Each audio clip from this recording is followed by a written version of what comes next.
Hello, everyone. My name's Margaret, and I'm a 50-year-old woman. I have a very compelling and cautionary tale to share with you, and perhaps someone can learn a thing or two from my experiences. I've been through a lot, but I'm so grateful for where I'm at right now. Growing up in a poverty-stricken community, education was a luxury I couldn't afford. My days were filled with caring for my younger siblings and cousins as my parents battled addiction. Reading and writing became secondary concerns when survival took precedence. But I never let my circumstances define me, and I strive to give my children a better life, even if I couldn't fully access it myself. My son, James, was academically gifted and determined to break the cycle of poverty. He met Whitney, a woman from a world of luxury and privilege. From the moment she entered our lives, it was evident that Whitney relished flaunting her wealth and making condescending remarks about my humble background. I endured her classist comments, believing that kindness and patience could bridge the gap between us someday. However, Whitney's insults grew increasingly personal and hurtful over time. She would mock my lack of literacy, belittling me in front of my family and friends, using it as a weapon to assert her superiority. It was especially hard to deal with considering that James was away on a business trip for a year, leaving her and me in the same company, which subsequently meant that she could properly beat me down without him berating her for doing such an awful thing. Each time she was confronted by James, she would feign innocence, and each time I was abused, I swallowed my pride, unwilling to stoop to her level. I always made the excuse that because she was still quite young, she didn't know any better. But there came a moment when I couldn't bear the humiliation any longer and decided it was time to take matters into my own hands. Whitney's malicious intentions became clear one fateful day when she approached me, seemingly seeking assistance with a work project. Hopeful that she was finally extending an olive branch and attempting to build a bond between us, I eagerly agreed to lend a hand. Little did I know it was all a ploy to set me up for humiliation. As I sat down with Whitney, determined to help her to the best of my abilities, she appeared to be amused by my struggles. Her snickers and giggles grated on my nerves, but I pressed on, believing that this was a chance for us to bridge the gap between us. However, Whitney's laughter intensified until it erupted into a full-blown mockery. "Whitney, is something wrong?" "Oh, Margaret, you're utterly clueless, aren't you? I set you up to fail, just for my amusement. I knew you couldn't help me with this project. I just needed to distress with a good laugh. But I didn't know that your illiteracy was this bad. How did you even name your children with a brain like that?" The shock and hurt washed over me as the realization dawned that Whitney's intention all along was to humiliate me. At that moment, I made a quick decision to reach for my phone and discreetly press the record button. Uncertain of what would unfold, I wanted to capture any further hurtful words as evidence and perhaps share it with my son, James, so he could see the truth behind Whitney's facade. I mean, what would make you possibly think that I needed your help with anything, especially with this literature review? Honestly, I didn't know that your illiteracy was this bad. How did you even name your children with a brain like that?" I opted to remain silent yet again, and this amused her even more. "So you can't even respond? How pathetic. Oh, you're lucky you gave birth to a smart son. Otherwise, where would you be in this life?" Still, I didn't respond. I just sat there in silence. "Oh, why aren't you responding? This isn't any fun if you don't care. Answer me. Why are you so stupid?" It took every fiber of my being to not get up and smack some sense into that girl. Where I grew up, you would never speak to your elders that way, but she seemed to not care about things like that. She just cared about who could help her level up in life. Everyone else was just a doormat. Ugh, whatever, I guess. I have to prepare for my upcoming work function anyways. Something that someone like you wouldn't be able to appreciate, what with your inability to read. It's an elite event. All of the greatest people in journalism and literature will be there. I'd invite you, but I'm afraid you'd be too confused to participate in anything. You just slow me down. It's a wonder how James was able to escape the same fate as you. Ha. Now, this girl was just asking for it. But still, somehow, I remained firm in my silence, not giving her any power whatsoever. She eventually left the room, huffing and puffing because I wouldn't give her the satisfaction of being hurt. She was definitely sick in the head for being this sadistic. Unbeknownst to Whitney, that recording would become a valuable tool for seeking revenge. It held the key to exposing her true character and setting in motion a plan that would shake her whole world. Once Whitney had mentioned that upcoming work function, a mischievous idea took root in my mind. I plotted to crash that very function, armed with the recorded evidence of her cruelty. My intention was not to stoop to her level or seek revenge out of spite, but rather to simply shed light on the darkness that had overshadowed my interactions with her. It was time for Whitney's true colors to be unveiled, not just to me and my family, but to her colleagues and associates as well. I was going to turn her whole world upside down. The anticipation leading up to that evening was nerve-wracking, yet I felt a sense of determination coursing through my veins. With the recording safely stored on my phone, I knew I had the power to bring about a moment of reckoning. Before that night, I searched for everything I needed to know to be able to attend such a fancy event. Whitney was right. A lot of socialites and great minds would be at this function. I was a bit nervous considering my background, but this would mean that the revenge I would get would be even sweeter. I readied myself, put on my best outfit, and walked out of my house to attend this event. Once I got inside the function, I was greeted with bright lights and flashy people. These people were fancy. Everything here looked so expensive. I was definitely feeling a bit out of place, but I was on a mission, and I was determined to do something to put this Whitney girl in her place.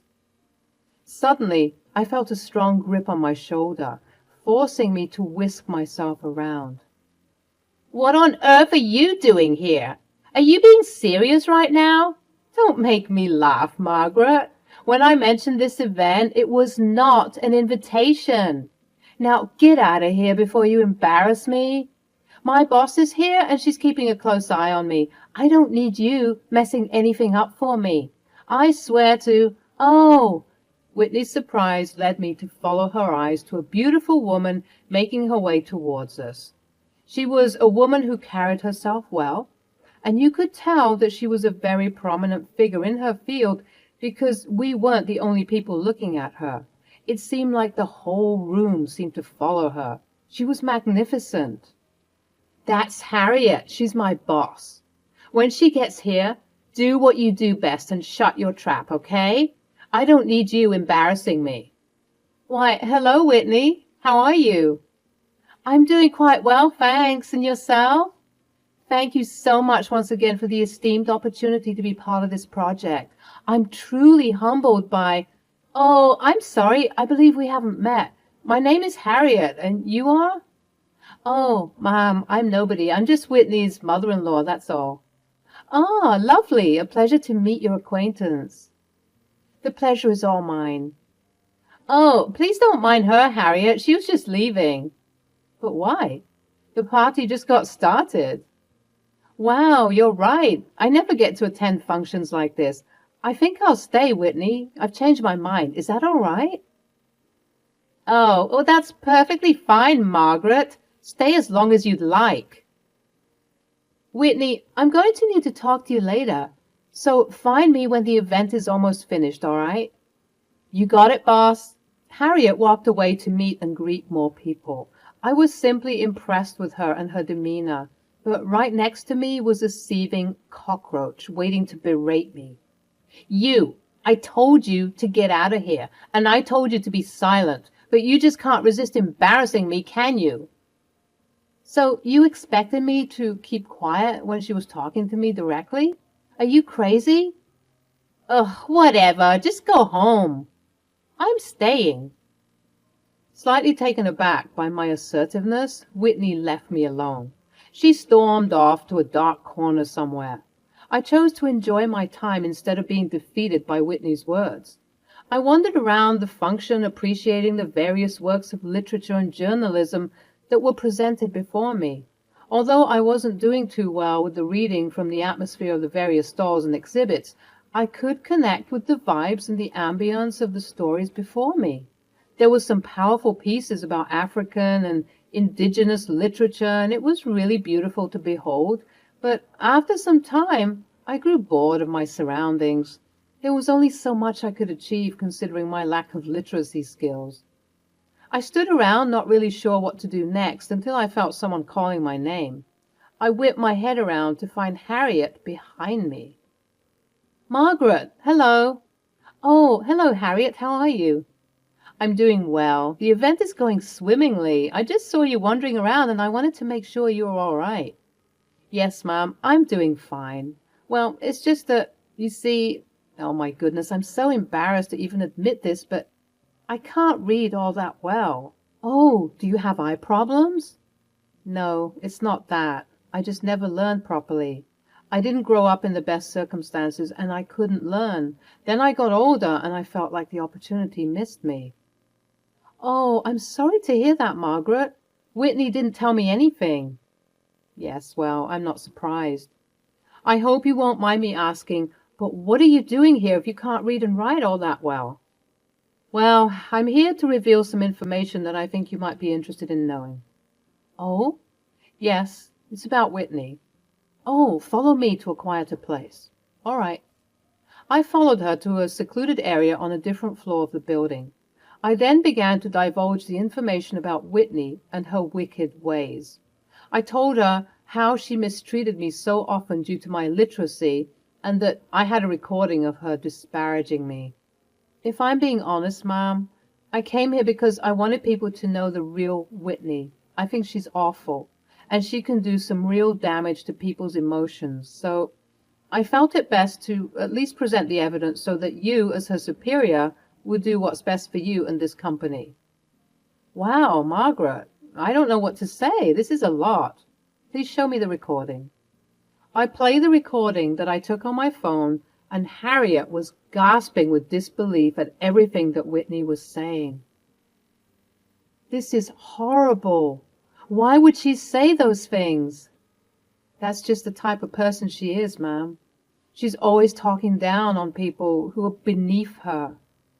This is truly appalling behavior. I'm honestly shocked. Come with me. Where are we going?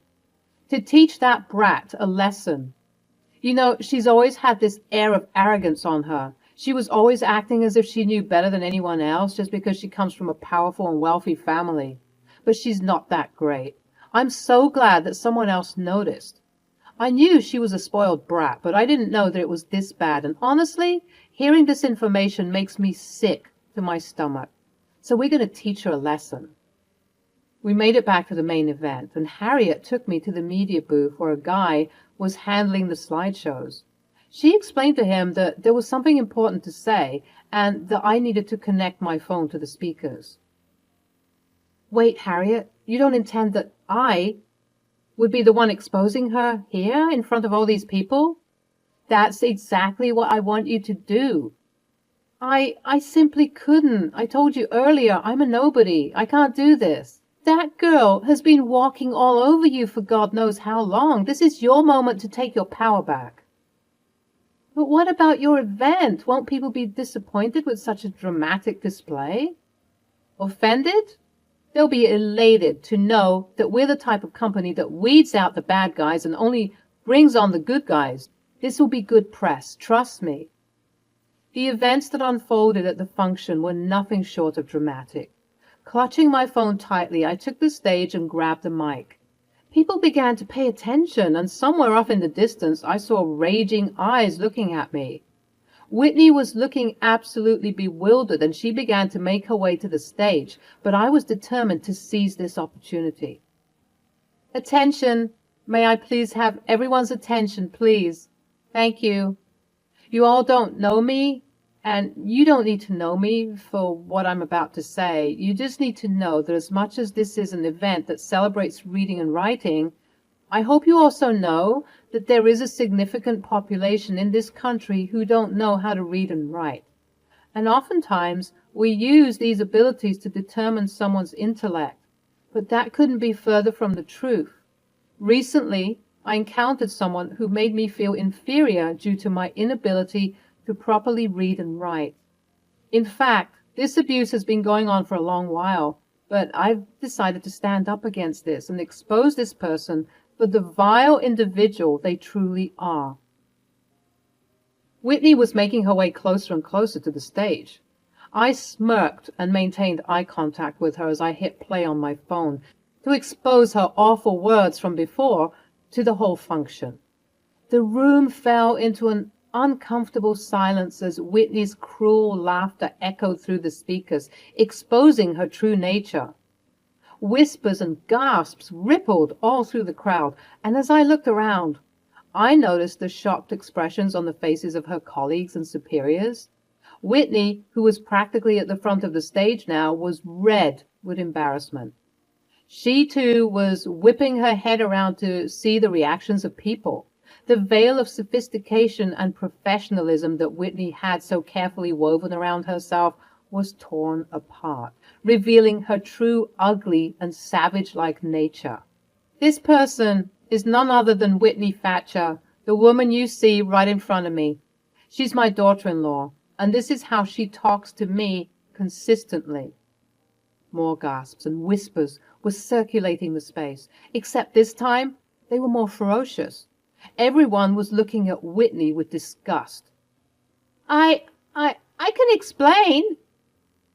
I'm afraid that won't be necessary.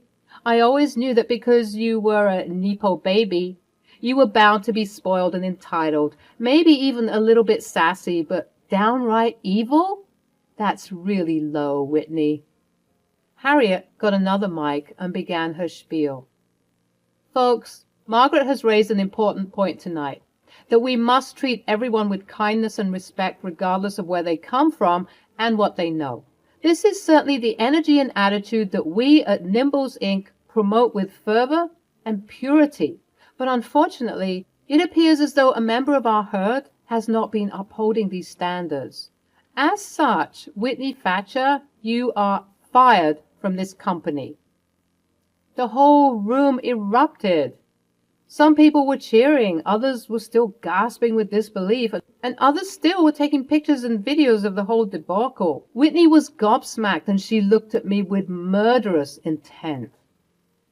Also, you should probably know that you are going to get another job tonight, the one you always wanted. You mean I'm going to become chief editor?